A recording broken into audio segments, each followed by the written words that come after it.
Hey, all you cool cats and kittens! Chapter 9 here with Tuck Everlasting. The August sun rolled up, hung in mid-heaven for a blinding hour, and at last wheeled westward. Before the journey was done, but Winnie was exhausted long before that.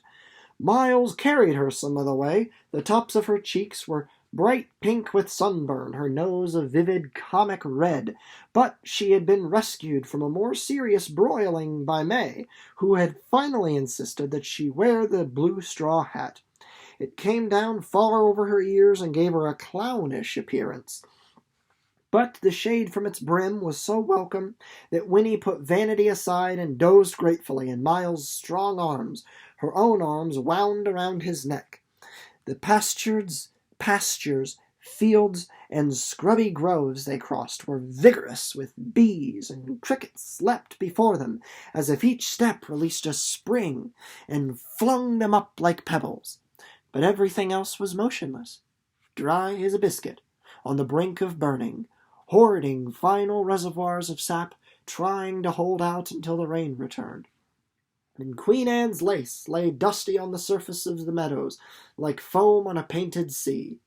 It was amazing, then, to climb a long hill, to see ahead another hill, and beyond that, the deep green of a scattered pine forest, and as you climbed, to feel the air ease and soften.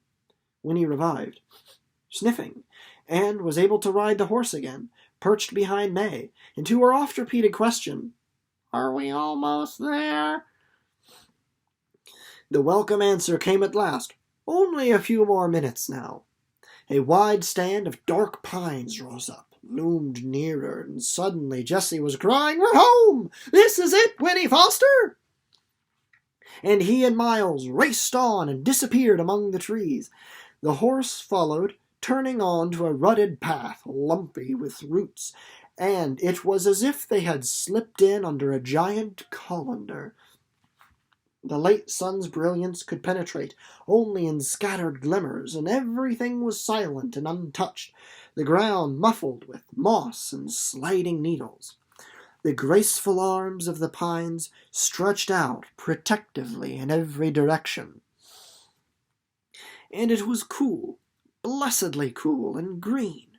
The horse picked his way carefully, and then ahead the path dropped down a steep embankment, and beyond that, Winnie, peering around May's bulk, saw a flash of color and a dazzling sparkle. Down the embankment they swayed, and there was a plain, homely little house, barn red, and below it the last of the sun flashing on the wrinkled surface of a tiny lake. "Oh, look!" cried Winnie. "Water!" At the same time they heard two enormous splashes, push, push, two voices roaring with pleasure. "It don't take 'em more'n a minute to pile into that pond," said May, beaming. "Well, you can't blame 'em in heat like this. You can go in too if you want." Then they were at the door of the little house, and Tuck was standing there. "Where's the child?" he demanded, for Winnie was hidden behind his wife.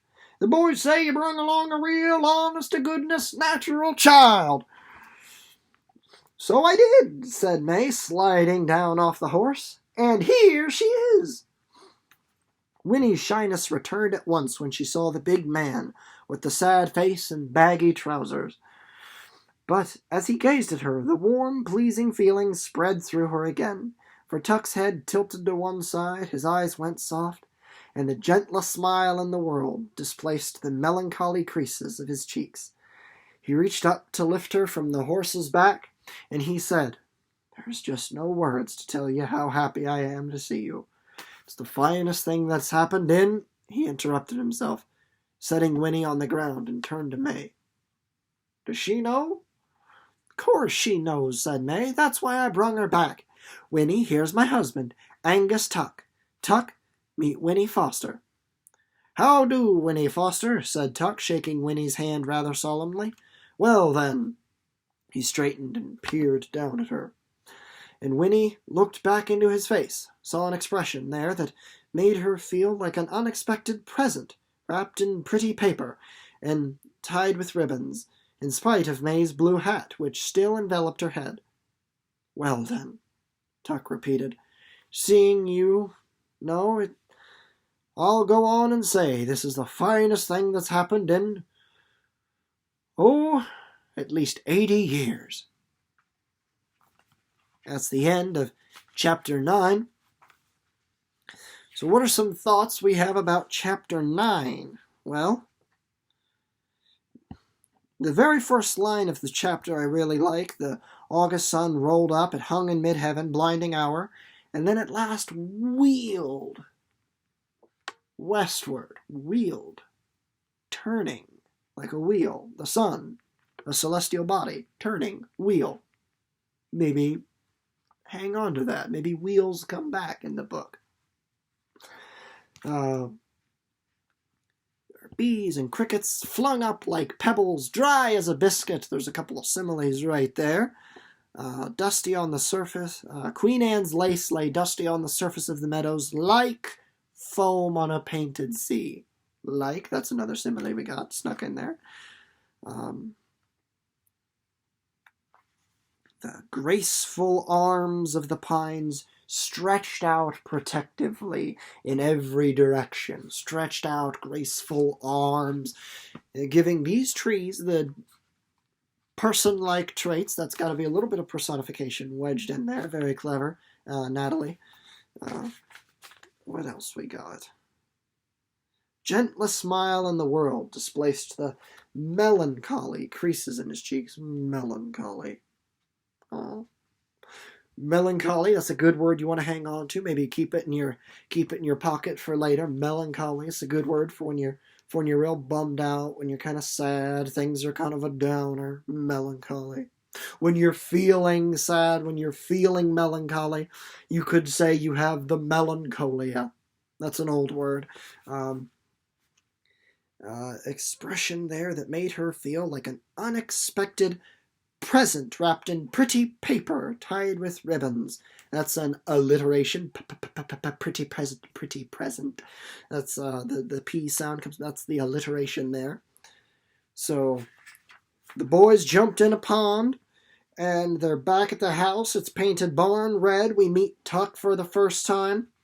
So now we have arrived at the house. This is going to be exciting. I can't wait to see what happens yet. We've not seen the man in the yellow suit for this chapter. But got a feeling he's going to slink back in there somewhere.